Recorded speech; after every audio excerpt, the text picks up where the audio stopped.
A half-century ago, cancer killed a 31-year-old woman named Henrietta Lacks. In the time since, her cancer cells went on to be critical in establishing an important cell line that has been part of a medical revolution chronicled by author Rebecca Skloot and captured the attention of Oprah Winfrey and movie producers. Skloot has not forgotten her subject or their family, who will have this special woman remembered in a foundation that may one day lead to other special research discoveries. You're listening to ReachMD Radio on XM 160, the channel for medical professionals. I'm Bruce Japsen, your host, and joining me today is Rebecca Skloot. Ms. Skloot is a science writer and author who has been published in the New York Times, Prevention, Glamour magazines, and others. More recently, she has gained acclaim for her best-selling book on the immortal life of Henrietta Lacks, a forgotten woman behind a hugely important discovery to modern medicine. We're so happy to have her join us from her home in Chicago. Welcome to ReachMD Radio on XM 160, the channel for medical professionals. Thanks for having me. Well, it is so great to have you. Your book is now out in paperback. The story of Henrietta Lacks is fascinating, and your role in this foundation that you've created could one day lead to another story that like this. Could you please give us, our listeners, a little bit of background on the book, and then we can talk about all this? So the book tells the story of Henrietta Lacks, who was a poor African-American tobacco farmer who grew up in Southern Virginia. And when she was 30 years old, in 1951, she went to the doctor to get her cancer treated, and without her knowledge, her doctor just took a little piece of her tumor and put it in a dish. And that tissue sample went on to create the first immortal human cell line ever grown in culture, which is now known as HeLa, which most researchers out there have worked with. I mean, it's a very widely used cell. It's in laboratory all around the world. And it went on to become one of the most important things that happened in medicine. The cells were used to create the polio vaccine. They went up in the first space missions to see what would happen to human cells in zero gravity. Her cells were the first ever cloned. Her genes were the first ever mapped. And the list of scientific advances made using these cells just goes on. And she died a few months after the cells were taken. She never knew about them. And her family didn't know about them until about 25 years after her death, when her children were then used in research without their knowledge to learn more about the cells, and the cells became a very big product. And so the story sort of goes on and on. Well, tell us a little bit about then. This has been a bestseller. It's won awards. Congratulations for that. And now this movie, and there's so many different threads here that are important to people.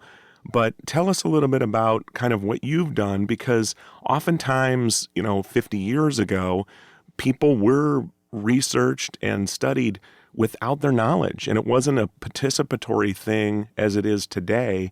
You're telling that story, and you're also giving back to the family and what happened to them. I mean, it was pretty standard practice in the 50s to take samples like this without the patient's knowledge. It's still actually standard practice today. I mean, there's certain regulations in place that say that you can't do research on a person without their consent if you're sort of going to them just wanting to do research or taking tissues specifically for research. But so much of tissue research actually happens on stored samples that were taken for other reasons, like biopsies, routine blood tests. Often those are stored, and as long as your name's removed from them, it doesn't require consent. So it's still an ongoing sort of issue and discussion about how you should regulate that, and how to handle the fact that there's often a lot of commercial potential. The big part of the Lacks family story is that these cells launched, essentially a multi-billion-dollar industry, and her children to this day can't afford health insurance. They're very poor, and they often say, if our mother's cells were so important to medicine, why can't we go to the doctor? When I came to the story, I felt like it was really important to not be sort of another person who came along potentially benefiting off of this family and the cells without doing something in return. So I set up this foundation. It has helped several of her family members. We've done college scholarships for tuition for 8 of her grandkids and great-grandkids, and books. Have been able to help some of her kids with some medical expenses. But the foundation itself is actually broader than that. It's actually set up to help people who are in financial need who have been used in research or whose family members have without their consent. So people who made important contributions to science but, didn't benefit directly and, weren't actually asked. And the name of the foundation is the Henrietta Lacks Foundation. Where is it based? And if you wouldn't mind, if there's a website you could give our listeners. Yeah, it's online at henriettalacksfoundation.org, and anyone can donate, and some of the proceeds of the book go in there, and there's a description there of exactly what the foundation is doing. Well, and also, when you're talking about this and about how essentially this billions of dollars in advancements have come from her stem cells. Would that be able to happen today? I mean, wouldn't there be a patent lawyer that would get in on that and make sure that my stem cells weren't used without my family and I making some big bucks off this? No. Absolutely not. It's standard practice for cells to be commercialized. If there is some commercial potential in them, if there's a valuable cell line, it's often patented, or there are products made using cells. And no, the sort of standard practice is to not disclose that there are potential profits. So there are no requirements saying that the consent forms need to tell people, this may lead to commercial. First, they often don't even have to get consent. They often use a sort of general, you can dispose of my tissues any way you see fit sort of model. And there's nothing that says you have to say there may be commercial benefit from this and you won't get any of it. There have been plenty of lawsuits over the years that have challenged that. That hasn't been settled, how to handle the commercial potential, in part because there's a big concern among scientists that this will sort of bringing patients into the commercial side of things will inhibit research. And I've talked to everyone involved in lawsuits related to this stuff. And basically their response is, if they had just asked us and told us that this could be, developed into a product, we would have said yes. We would have given permission, but people just don't generally like to find out after the fact that their cells have been commercialized and they didn't know it. So there's still a lot of contention surrounding that. Well, if you're just joining us, or even if you're new to our channel, you're listening to ReachMD Radio on XM 160, the channel for medical professionals. I'm Bruce Japsen, your host, and I'm so glad to have joining us today Rebecca Skloot, who has written a book, a best-selling book on Henrietta Lacks. The book is now out in paperback, The Immortal Life of Henrietta Lacks, and we're talking about, if you will, stem cell research. And one of the things that comes out of this with Ms. Lacks is that you're talking about, it's sort of similar to organ donation. A lot of people, there's a shortage of donors, and what's your foundation in memory of Ms. Lacks and to sort of spur research. I sort of am reading between the lines on some of the things that could come out of this is that this could spur other people to come forward and participate in the process. Yeah, I mean, it's actually the foundation is very specifically, at this point, it's to help people who were used in research without their consent. So it is more about helping the research participants. We aren't funding research or anything like that. Because some of them may have given their cells and so forth, and then big money was made on them, and like the Lacks family. Not necessarily. The foundation is more about recognizing there's a long history of people being used in research without their consent in this country, not just tissue research, but the Tuskegee syphilis studies, where hundreds of men were with syphilis, black men were studied to essentially watch how syphilis kills you from infection to death, and they were never offered any treatment when it was available. There was a human radiation experiments in the 50s where people were injected with plutonium without their knowledge. And so there are thousands and thousands of people who have been used in research, who really made contributions to research without even knowing that they were being part of this. They weren't asked permission. And nothing has ever been set up to respond to those people or their descendants if they're now gone. And, generally those people are poor. They're often black or some other minorities. So the foundation is really about, it's a way for science and anyone really to say, essentially, we did this thing. We used you or your family member in research without consent, and this is a way to sort of give back to those people. So it's very specific to funding education, assistance, and healthcare for people who don't have access to it. It's got this very specific goal. So it isn't actually about funding research, and it's also not really about stem cells. I mean, Henrietta Lacks' cells, they were the first immortal cells ever grown in culture, but they aren't stem cells. It's actually a very different kind of cell. We can grow stem cells today thanks to the technology that was developed using her cells, but they're actually quite different. So it's really pretty specific to this question of, how should you handle the fact that we're still using, in a sense, people in research without consent by doing a lot of tissue research. So, we do a lot of education about that as well. Are you having people come forward, families and grandchildren of people saying, I think my mom or dad was used in research? And have you been having, I don't want you to give away your next best-selling book, but I mean, No, definitely. And one of the things that's been interesting is I've heard from a lot of people who willingly donated tissues, did give consent for their tissues to be used in research, and, were told your sample is going to be turned into this cell line, and then later found out that those were actually commercialized, that doctor or the researcher who had taken the sample didn't inform them that there was a lot of commercial potential behind it. So I've heard actually from a lot of people who are in that situation, who are now, in part because of the book, they've gone and looked into what happened with their cells, and they found out, wow, there's this patent on my cells, and you can buy them online for this amount of money, and, they go back to their consent forms and they say nothing about money. So there's a lot of people who are sort of saying, wait a minute, this was not part of what I agreed to, you should have told me. And then I do hear from people who, there are often some people who, think that their family member was used in research.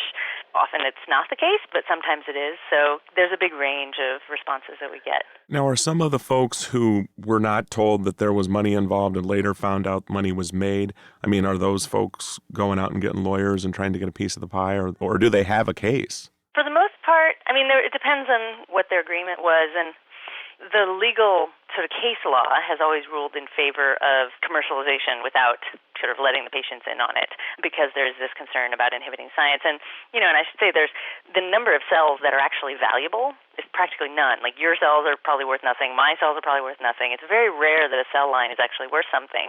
It's more that cells in large quantities from lots of different people are very valuable for research, which we want scientists to do research on that. It's very important for science. So in a lot of ways, I feel like this discussion gets a little sidetracked when it focuses just on sort of dollars and should patients get some. Yeah, it's very complicated. It is, and I think a lot of it really comes down to two things. One of it is just disclosure. People don't want to find out after the fact that their doctor is, a researcher is potentially profiting off of something having to do with their bodies without telling them. That's pretty clear. And the other thing is about access to health care. The money debate often comes down to, scientists often say, well, everyone benefits from this research. It's sort of our duty to donate tissues and help. But in fact, in our country, not everyone benefits. Mm-hmm. And the people who don't are the people who are poor, often minorities. And so the response about money is less, from what I hear, is less about, I want you to cut me a check that I put in my pocket, and more about, hey, wait a minute, how come you're profiting off of this part of my body that's going to go become a medical advance that I then have to pay insurance companies to hopefully get access to, and maybe can't even get it. And so I think in a lot of ways it comes down to a discussion about our healthcare system and consent. Well, once again, the book is The Immortal Life of Henrietta Lacks, and the foundation that Rebecca Skloot has created in their memory is the Henrietta Lacks Foundation. And what's been the biggest thing that you've heard that's been so rewarding for you with either the foundation or the book? Is the family, how are they doing? Yeah, they're in the similar situation that they were when sort of in the book. They're still struggling for health care. The foundation has been able to help them quite a bit. Not nearly. It's a large family, so it's certainly, people often think, oh, well, the book is a bestseller, so therefore everyone must have health insurance now and they're all fine. And it's like, right. No, not quite. But so, yeah, the family's response and being able to help them some has been great. And the two most common responses I get to the book, scientists often reach out to me and, say, I have been using these cells my whole career. I do research on them every day, and I never stop to think about where they came from, and this is really changing the way I look at cells. And I hear that quite a bit. And just researchers of all, whether they've worked with HeLa cells or not, they're glad to have this discussion sort of out there and happening in the general public. I hear often that they feel like this will help bridge this sort of mistrust that's out there, to sort of talk about the history. How can we move forward, in a way that will build trust? And so I hear a lot about that from researchers. And from the general public, I think the most sort of touching responses that I get, I hear often from people who say, I don't like science. Science freaks me out. I almost didn't read your book because it's about cells. But I loved it, and I got to the end, and I realized I had actually learned something about cells, but sort of it didn't hurt. And, so there's a big portion of the general public that doesn't usually get exposed to science that's reading this story, and that makes me, as a science writer and a science person, very happy. And part of what they're realizing is that every single person out there has benefited from these cells, like individually. If you've gotten a vaccine, if you or anyone you love has been treated for cancer, chances are the drug that was used was made using HeLa cells. So everyone has a very personal connection to the cells, which really is incredible to see. So I hear a lot of stories in response to that. Well, with that, I'd like to thank Rebecca Skloot, who has been our guest. She's the author of The Immortal Life of Henrietta Lacks, which is out in paperback, but she has also created a very important foundation to remember the family of Henrietta Lacks, the Henrietta Lacks Foundation, and not only to remember her, but to all of the people out there who have given of their cells, their bodies to research. and have not necessarily shared in what people think is one of the best healthcare systems in the country. You've been listening to ReachMD Radio on XM 160, the channel for medical professionals. ReachMD online, on demand, and on the air. Please check us out at reachmd.com. And I'd like to thank you today for listening.